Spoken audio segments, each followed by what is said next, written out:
salat mereka dari semenjak adanya agama Islam.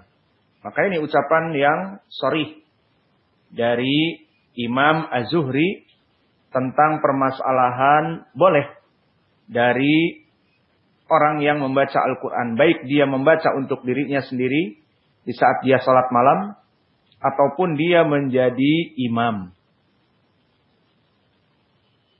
Maka ini dari asar Imam Az-Zuhri. Namun sayang, asar Imam Az-Zuhri di sini dalam keadaan tidak sahih. Karena dari periwayatan Muhammad ibnu Abdillah ibnu Akhi ibnu Syihab, keponakan ibnu Syihab, dan dia dalam keadaan dhaif. Dan juga dari riwayat Abdul Aziz ibnu Muhammad yang meriwayatkan kepada keponakan ibnu Syihab, dinamakan Abdul Aziz ibnu Muhammad Ad-Darawardi, yang juga hafalannya dhaif. Maka dalam permasalahan ini barakallahu fikum, jika kita kembali kepada mereka yang mengatakan batil salatnya, siapa? Abu Hanifah wa Ibnu Hazm. Maka mereka beristidlal dengan asar, disebutkan para ulama, asar ini tidak jelas dari segi wajah pendalilan. Dari mana tasyabuhnya? Dan bukan dari nas ucapan Nabi. Yang sahih ucapan sebagian dari salaf. Dan di sini kita juga ada pendalilan dari sahabat, dari dua sahabat tadi yang membolehkan. Dan asar dari Tabi'i Al-Hasan Al-Basri dan juga Ibnu Sirin yang membolehkan. Dan datang dari Imam Az-Zuhri namun sayang sanadnya dhaif. Maka pemahaman salaf lebih didahulukan daripada istimbat baik dari Al-Quran ataupun hadis, namun tidak diiringi dengan pemahaman salaf. Karena mereka beristidlal misalnya dengan Sahih Al-Bukhari, bahwa tidaklah salat itu kecuali dalam keadaan sibuk. Maka sibuk kita tumakninah, lalu membaca mushaf. Maka dalam permasalahan ini kita katakan kesibukan di dalam salat tumakninah itu tidak keluar dari perkara dengan membaca Al-Quran. Karena memang pembahasannya di saat kita membaca Al-Quran kemudian lupa. Kemudian kita membuka mushaf dan mushaf sudah ada. Kita mengambil ayat yang lupa tadi kemudian ditutup kembali. Terus mengalir. Selama 10 menit, seperempat jam selesai. Kemudian ruku. Kemudian bangun lagi, membaca lagi. Nanti di ayat yang sudah keberapa, lupa. Dibuka, hanya beberapa detik dibaca ayat yang lupa tadi, kemudian ditutup kembali dan terus mengalir. Maka kesibukan di sini bukan kesibukan yang memalingkan dari tumakninah. Bahkan kita bisa menjawab, di sana banyak hadis-hadis yang tidak membatalkan puasa, padahal perbuatan di sini kesibukan yang kalau kita katakan tidak ada hubungannya dengan sholat. Di antaranya hadis Nabi di saat memeluk di dalam sholat cucunya dari putri Zainab. Siapa namanya? Sumamah. Maka Nabi di saat sholat memeluknya dan dia menangis. Kemudian diam. Dan Nabi dalam keadaan memeluk. Ini kesibukan. Dan di saat sujud Nabi menyimpannya di tanah. Kemudian setelah berdiri dipeluk lagi. Ini kesibukan yang tidak ada hubungannya dengan sholat di Al-Quran. Dan begitu pun di dalam hadis yang sahih juga bahwa Nabi Muhammad SAW di saat salat kemudian Aisyah ingin masuk dan pintunya tertutup. Maka di saat diketuk daripada berisik, tidak konsen salat Nabi, maka Nabi melangkah hanya beberapa langkah untuk membuka pintu, maka diketahuilah oleh Aisyah bahwa Nabi sedang salat. Dengan dia meminta dibukakan pintu, mungkin akan berisik, maka Nabi membukanya. Maka membuka pintu dengan beberapa langkah mengganggu sholat apa tidak? Keluar dari kesibukan sholat, jelas. Keluar dari kesibukan sholat, namun tidak membatalkan. Dan ini hadisnya sahih dan perbuatan Nabi. Tidak membatalkan. Meskipun perbuatannya tidak berhubungan dengan sholat. Maka bagaimana dengan membaca Al-Quran? Lupa beberapa ayat, buka Al-Quran yang sudah ada di tangannya, tutup kembali. Disambung lagi. Lupa lagi, dibuka. Seperti itu. Atau dibuka terus, maka masih berhubungan dengan sholat. Nah, atau tidak. Dan hadis yang lain tentang sirah Nabi Muhammad SAW dengan syaitan. Dan ini terjadi di zaman Nabi. Bahwa Nabi di saat sedang sholat, kemudian syaitan membawa api. Menggoda Nabi Muhammad SAW. Dan Nabi bergulat dengannya. Akhirnya dipegang oleh Nabi. Lehernya. Sampai disebutkan. Wa kanat al-lu'ab tasilu min lisani. Aku merasakan dingin. Di saat dicekik. Maka lidahnya merasakan dingin. Mengalir air liurnya di tanganku. Kemudian dia katakan, kalaulah tidak ada doa dari Sulaiman alaihissalam, larobatu fi sawariya al-Madinah wal atfal yal abu nabi. Jika tidak seandainya doa dari Nabi Sulaiman di dalam surat Shad, maka tidaklah aku ini akan mengikat si jin ifrit ini. Dan dilihat oleh anak-anak Madinah dipermainkan. Maka dohirnya syaitan itu kecil. Namun dia membesar di saat kita takut. Dan sebagainya. Maka apakah batal salat Nabi mencekik syaitan? Di sini tidak ada. Dan begitu pun keumuman hadis. Di dalam hadis diperintahkan idza wajada aswadain faqtuluh walau kana fis shalah. Jika kamu mendapati aswadain, apa tafsir aswadain? Al-aqrab wal hanas. Al-aqrab, kalajengking, wal hanas, ular. Maka saat kamu salat Allahu Akbar. Kemudian melihat ada ular lewat. Apakah kamu yakin akan khusyuk? Apalagi ular kobra hitam. Allahu Akbar. Baca, kemudian dilihat. Masuk dari bawah pintu ular. Apakah kamu akan diam? Dan khusyuk. Takutnya nanti aku pas sujud digigit. Begitupun akrab. Kalajengking. Di saat salat kemudian melihat kalajengking. Masuk dari pintu ke arah dia salat. Apakah akan dibiarkan? Tidak. Maka uktulul aswadain. Bunuhlah dua yang hitam ini meskipun kamu dalam salat. Maka sekarang poin pendalilannya. Membunuh kalajengking misalnya. Atau ular pas kita salat. Ketahuan ular. Maka sebelahnya ada sapu. Kemudian dipukul sambil dia tetap gerakan salat.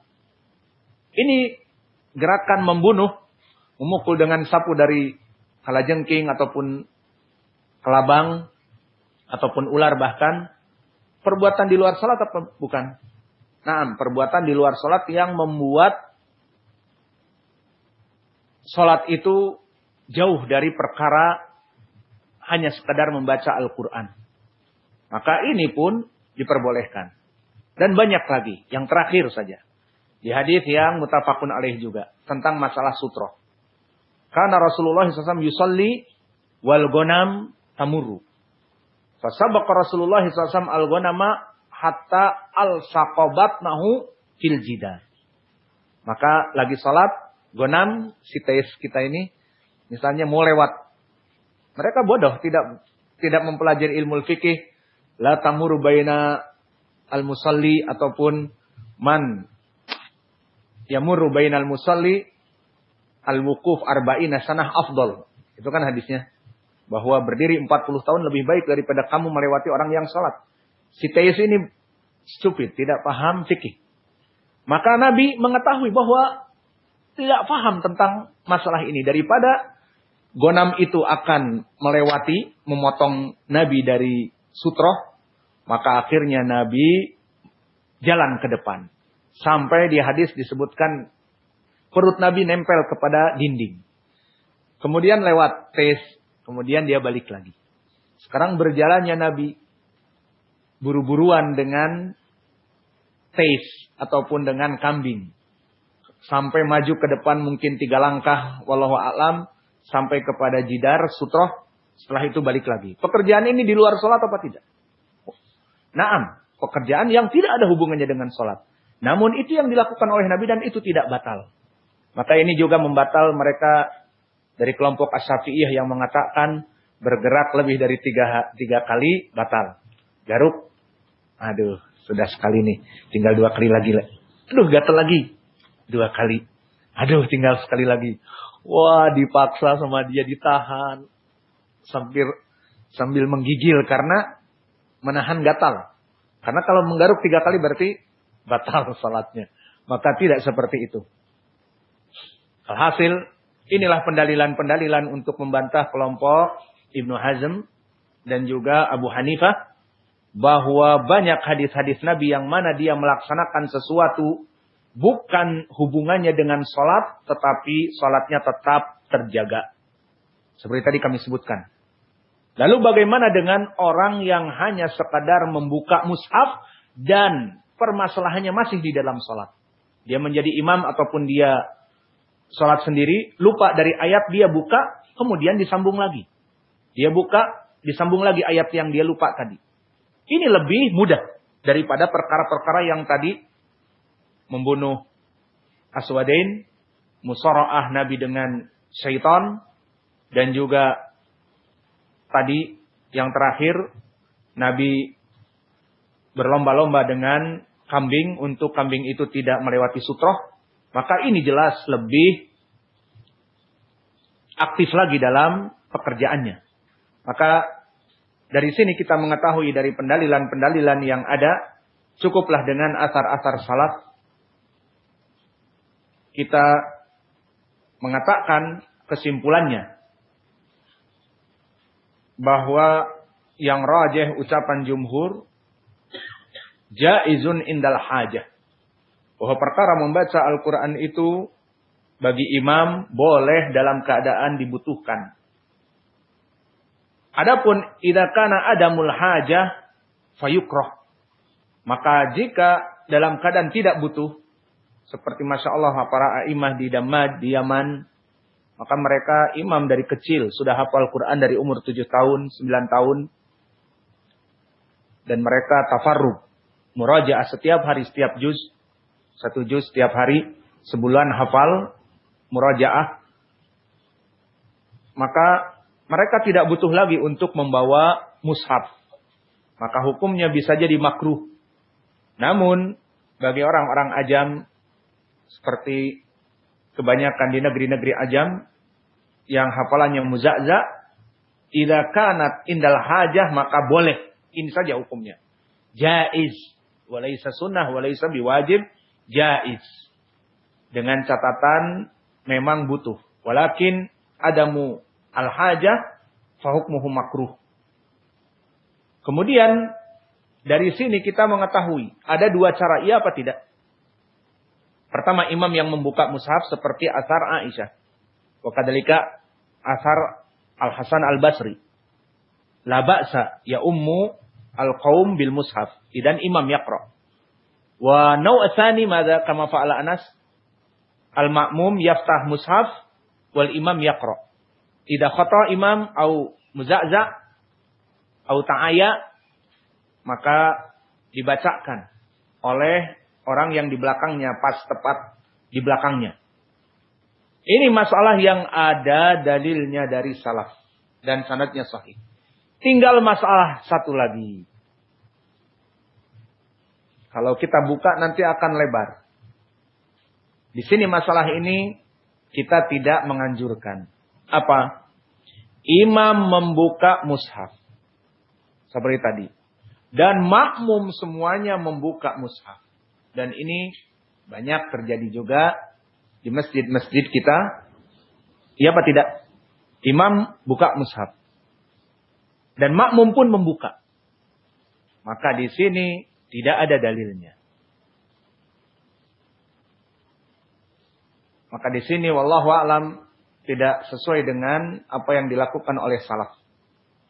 Dan lebih dari itu, kami juga pernah mendapati di masjid di Indonesia ini, yang mana imam membaca mushaf, dan orang yang sholat di belakangnya membaca mushaf, dan ada beberapa ikhwah duduk, karena panjang sholat, dia juga membaca mushaf. Jika salah, maka dia akan membaca dengan suara lantang. Dan dia duduk menunggu dari salat. Setelah mendekati, mungkin tinggal 3 ayat lagi mencapai. Karena sepakat 2 shafah, maka dia berdiri. Ikut masuk kepada jamaah. Alhasil, ini pun tidak ada salafnya. Yang cukup ada salafnya tadi perbuatan Aisyah dan Al-Hasan Al-Basri. Di mana Aisyah menjadikan dakwan budaknya imam melihat mushaf. Dan juga asar Anas, yang mana dia menjadi imam dan dia dalam keadaan membaca dan di belakangnya membawa Al-Quran. Jika lupa maka diingatkan. Maka inilah hukum tentang permasalahan boleh bagi seorang imam tarawih ataupun orang yang salat malam sambil membaca Al-Quran. Maka inilah yang telah kita bahas. Wa naktafi ila huna. Wa jazakumullahu khaira wa barakallahu fi ilmikum.